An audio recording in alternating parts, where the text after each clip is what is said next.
네, 조금 늦은 감이 있지만 세법 개정안에 대해서 알아보겠습니다. 이게 뭐 전부 다를 살펴볼 수는 없고 부동산 양도세 파트에 대해 중점적으로 말씀드리겠습니다. 1세대 1주택 판정 기준 합리화입니다. 어렵게 생각하지 마시고 오피스텔 관련 법률이라 생각하시면 됩니다. 1세대 1주택으로 오피스텔을 보유하고 있는데 오피스텔을 사는 사람이 상가로 사기를 원한다는 거죠. 그래야 매입세 공제를 받을 수 있으니까요. 이런 경우에 어떤 일이 생기냐 하면 이제 양도인은 오피스텔을 이제 주택으로 가지고 있는 거죠. 1세대 1주택 혜택을 받으려 하는데 그러면 이제 양도 시점이 이제 잔금일 이제 잔금일이나 등기 전 일이지 않습니까?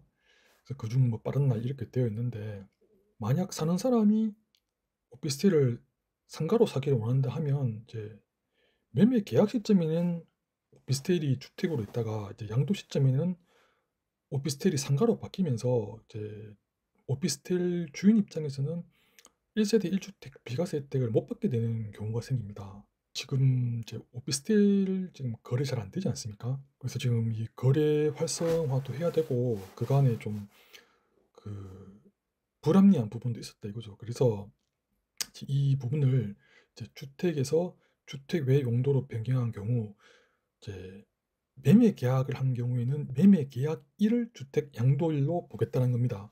주인 입장에서는 주택을 파는 거고 사는 사람 입장에서는 이제 상가를 사도 이제 세금적인 문제는 안 발생하게 되는 거죠. 그래서 이제 이 양도일을 매매 계약일로 보냐 잔금일로 보느냐 이 문제로 인해서 이제 매우 당혹스러운 경우가 많았습니다.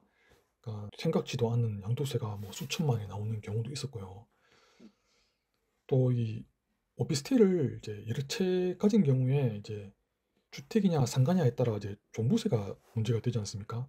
종부세는 이제 재산세를 기준으로 하니까 또 여기에 따른 문제가 굉장히 복잡합니다. 그래서 이 부분은 제가 또 나중에 또 다시 다루겠습니다.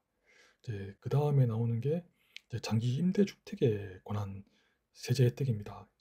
이제 이거를 이제 거주주택이 아니어서 이제 비과세 혜택을 줬는데 그러니까 이제 과거에 이게 혜택이 많다고 해서 없어졌다가 지금 또 주택시장 경기가 안 좋으니까 또 다시 부활했습니다. 그래서 현재 그 규정으로는 이제 최초의 거주주택에 대해서만 비과세 생애 1회만 해주겠다. 그러니까 지금 대출도 보면 왜 생애 최초 1회 뭐 이거 있지 않습니까? 뭐 생초 1TB 80 이런 식으로요. 근데 이제 그것을 이제 횟수 제한 없이 이제 생애 1회가 아니라 거주주택 전부에 대해서 비과세 혜택을 적용하겠다. 이제 서울 같은 경우 이제 재개발 투자하실 때 재개발 문구는 이제 장기 임대주택으로 하나 보유하는 경우가 많거든요. 그래서 재개발 지역에 장기 임대주택 하나 가지고 있고 거주주택은 이제 별도로 가지고 있는 거죠. 이럴 때 뭐 4848 이런 말 하거든요. 그러니까 싸고 팔고 그러니까 횟수 제한 없이 이제 거주주택에는 이제 비과세를 적용하겠다라고 이제 규정되었습니다. 세 번째는 이제 혼인에 관한 법률입니다. 어떤 게 있었냐면 이제 때문에 혼인 신고 안 하고 이런 경우가 있었거든요. 대출 때문이죠. 그러니까 아파트 담보 대출은 아니 이러므로 그러니까 남편은 전세 대출 이런 식으로 이제 대출로 집을 사는 경우가 있는데 그러니까 이게 혼인 신고를 안 하게 되면 이제 남남 간의 거래거든요. 그래서 뭐 일단 대출 시장에는 이제 이런 일들이 있었습니다. 그리고 지금 이제 결혼을 많이 안 한다. 이제 이런 게 문제가 되니까 5년 그러니까 결혼하고 5년 내에 팔아라. 그래야 비과세 된다. 이제 이건데 이제 이것을 개선하겠다 이런 취지에 나왔고요. 뭐 동거복량은 잘 아시지 않습니까? 60세 이상 이제 부모님 모시게 되면 내 집 부모님 집 이렇게 두 채가 되면 뭐 그중 한 채는 10년 이내 팔면 뭐 비과세다. 그러니까 이제 혼인도 이제 동거복량과 똑같이 해주는 겁니다. 그러니까 이제 10년 안에 팔아라 이런 식으로 이제 규정되었습니다. 네 번째, 그러니까 이게 사실 이제 부동산 경기 활성화의 핵심이죠. 그러니까 1세대라는 어떤 이 표현이 없고 그러니까 1세대 기준이 아니라 이제 특례 기간 중에 취득한 주택은 그러니까 주택수에 포함 안 한다 이제 이렇게 되어 있었는데 지금은 이제 1세대 2주택 안의 범위로 좁혀놨습니다. 세 가지가 있습니다. 그러니까 농어촌 주택을 취득하는 경우, 인구 감소 지역의 주택을 취득하는 경우, 준공후 미분양 주택을 취득하는 경우 이 원래 세 가지가 있는데 그러니까 농어촌 주택 취득에 대한 특례는 원래 있었고 이제 2번, 3번이 이제 새로 나온 것입니다. 조세 특례 제한법이라고 해서 그러니까 소득세법에 나오는 게 아닙니다. 세무사 시험 수험 공부한 학생들 보면 뭐 세법학 1부, 2부 뭐 이런 게 있는데 이제 세법학 2부에 보면 이제 조세특례 제한법이라고 해서 이제 요걸 다루는 그런 내용이 있습니다. 지금 저희가 나라에 이제 어떤 특단의 대책을 바라는 것은 이제 조세특례 제한법에서 이제 뭔가 나와야 된다는 거죠. 이제 과거처럼. 그럼 일단 내용을 좀 보면은 이제 그러니까 아까 이 세 가지 다 원리는 똑같습니다. 기존 1주택자가 요건을 충족하는 신규 주택을 취득하더라도 이제 1세대 2주택이 아니라 이제 그 세대의 소유주택으로 안 보는 거죠. 그리고 이 준공 미분양 같은 경우에는 이제 시행일자가 작년 1월부터입니다. 작년 1월부터 올해 말까지 이제 수도권 밖에 있는 뭐 8호제곱미터 이하 뭐 취득가액이 6억 원 이하일 때의 주택을 취득하면 주택수에 포함 안 하겠다.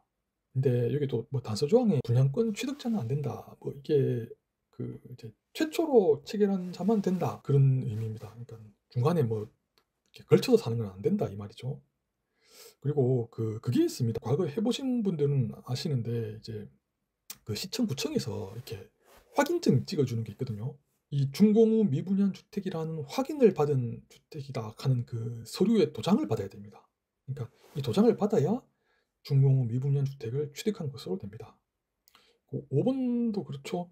이제 그 토지 건물 일괄 취득 시 안분 계산 이제 이런 건데 이 부분도 이제 토지 개발이나 뭐 상가 매수 시에 이 안분 문제 때문에 아마 세무사 분들과 뭐 이거 안분 맞추느라 꽤나 고생하신 분들이 아마 많으실 겁니다. 그러니까 저희가 아파트의 경우는 이제 대지권이라고 해서 토지와 건물이 합쳐져 있습니다. 그런데 이제 그것을 제외한 뭐 일반 상가나 공장 뭐 이런 건물들 보면은 이제 토지와 건물이 별개로 나뉘어져 있습니다. 그러니까 재산세도 보면 이제 토지분, 건물분 이렇게 해서 따로 나오거든요.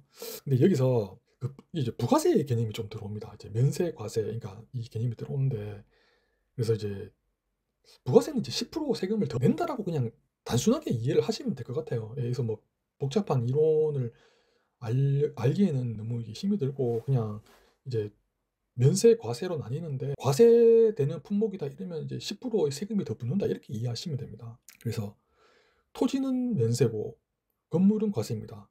토지 부분은 늘리고 이제 건물 부분은 줄이는 이제 그런 노력들이 많이 있었다는 겁니다. 그래서 근데 이렇게 안분을 하더라도 원래 기존 토지와 건물의 기준 시가가 있지 않습니까? 기준 시가의 일정 부분을 넘지 마라. 그러니까 이런 게 있었던 거죠. 그러니까 조정을 하더라도 기준 시가의 일정 부분을 넘지 마라 이것이 있었는데 이제 지금 이제 건물이 있긴 하지만 이제 실질적으로 철거한다는 거죠. 그러니까 건물을 철거하고 토지만 사용하는 이런 경우에는 이제 그런 기준 시가에 안분 기준 적용하지 마라. 그러니까 토지 부분을 이제 다 해라 이 말이죠. 그러니까 부가세 세금 내지 마라 이런 의미입니다. 여섯 번째로 양도소득세 2월 과세입니다. 이거는 작년에 이슈였습니까? 그러니까 재작년이죠. 그러니까 지금 안 하면 5년 안에 못 판다. 뭐 그래서 정리하려면 지금 정리해라. 뭐 이걸로 난리였습니다. 그러니까 2월 과세라는 게 뭐 배우자의 증여 공제를 이용해서 양도 차익을 이제 증여 형식을 통해서 회피하는 것을 막는 거죠. 그러니까 증여를 하게 되면 6억, 특히 배우자 공제는 6억 공제지 않습니까? 그래서 예를 들면 양도 차익이 6억이 나오는 것을 이제 증여로 봐버리면 증여 공제 6억으로 해서 이 양도 차익이 없게 되는 겁니다. 그걸 국세청에서 인정 안 하겠다 이거죠. 그래서 이제 양도인의 취득 가액을 기준으로 이제 배우자가 뭐 5년 안에 팔면, 그러니까 지금은 이제 10년으로 바뀌었죠. 그러니까 10년 안에 팔면은 이제 배우자의 그 이제 취득 가액이 아니라 기존 이제 원 증여자의 취득 가액, 그러니까 취득 가액을 낮게 만들어 버린다는 거죠. 그래서 이제 결국 이제 양도가액과 취득가액이 커버리면 이제 양도 차익 커지지 않습니까? 이제 그렇게 해서 세금을 걷겠다 이런 건데 지금 뭐 이 2월 과세 적용 대상이 뭐 토지, 건물, 뭐 부동산 취득할 수 있는 권리 뭐 이런 거 있는데 이제 지금 뭐 주식도 추가가 되었습니다. 저는 사실 이거 뭐 주식 이런 걸로 하는 거는 안 해봐서 잘은 모르겠는데 주식을 어떻게 이용을 하면 뭐 2월 과세를 회피하는 뭐 그런 테크닉이 있었던 모양입니다. 그 다음으로 이제 다주택자 양도소득세 중과 배제 있지 않습니까? 근데 이건 이제 대구하고는 애초에 상관이 없습니다. 그러니까 조정 지역의 경우에 이게 필요한 거지. 대구는 그냥 다 일반 세율입니다. 네, 그래서 뭐 서울 같은 게 그 조정 지역이죠. 이런데 여러 채를 갖고 있으면은 이제 일반 양도소득 세율에서 추가로 이제 뭐 10% 20% 가산되는 게 있는데 이제 그 추가로 가산되는 그 부분을 면제해 주겠다. 그것을 면제해 주는 거를 지금 매년 하고 있거든요. 그러니까 뭐 일단 내년 6월까지 연장해 주겠다. 뭐 이런 얘기입니다. 그다음에 단기 민간 임대주택 부활입니다. 그러니까 장기 10년 빼고 다 없어졌지 않습니까? 단기 임대가. 그러다가 지금 또 이제 경기가 안 좋으니까 다시 부활하는 거죠. 6년짜리가 다시 생겼습니다. 이 격동의 시점에 임대 이쪽은 참 말썽이 많은 것 같습니다. 매매사업자 뭐 이런 부분도 난이도가 높은 것 같습니다. 이거 임대사업자 이걸 하셨다가 뭐 말썽이 많아서 뭐 그런 말들이 있는데 저는 사실 잘 모르겠습니다. 그리고 다음으로 은퇴자에 대한 얘기입니다. 이제 뭐 저희 부동산 팔면 이제 양도소득세가 이제 많이 나오지 않습니까? 근데 이거를 이제 연금 계좌에 넣으면, 그러니까 연금 형태로 이제 돈을 받게 되면은 이제 양도소득세율이 아닌 이제 연금소득세율의 형태로 이제 세금을 매기겠다 이겁니다. 그 한목에 안 받고 나눠서 받으면 이제 세금을 적게 내게 해주겠다 이 말이죠. 물론 이제 이런 건 항상 사후 관리가 있습니다. 그래서 연금 수령이 아닌 이제 연금 외 수령을 하는 경우에는 이제 뭐 또 그 부분에 대해서는 다시 양도소득세를 내게 하겠다. 뭐 이런 또 규정이 생겼고요. 그러니까 그 다음은 이제 대토 보상입니다. 이거 뭐 요즘에 뭐 환지 방식 이런 걸 뭐 찾아보기 힘든데 하여튼 뭐 서울 같은 경우는 뭐 아직 있는 것 같습니다. 그래서 뭐 자신이 토지를 주고 뭐 사업 시행자로부터 이제 좁은 토지 받았을 때 이제 뭐 정환지 가만지 뭐 이런 얘기 들어보셨지 않습니까? 자기가 뭐 의도적으로 판 것도 아니고 뭐 사업이 시행돼서 뭐 양도세가 발생하고 이런 부분이니까 이제 이럴 경우에는 이제 양도소득세를 이제 40%를 감면하겠다. 뭐 이런 규정입니다. 그 다음은 이제 그거죠.